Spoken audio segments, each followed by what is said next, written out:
কবি রবীন্দ্রনাথ ঠাকুরের লেখা দামোদর সেন।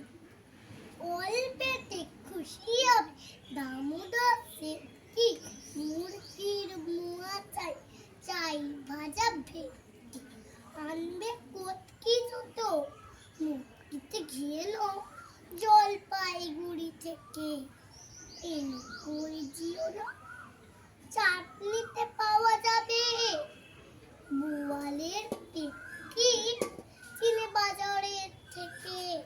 এনে তো গরম চা, কাকড়া ডিম চাই, চাই যে গরম চা।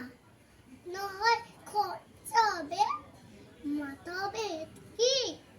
মনে রাখো বড় মাপে কলা চাই আরে কলে বড় খাটো নয়। প্রেম মন প্রায়োজন খোঁজ নিও ঝরিয়াতে।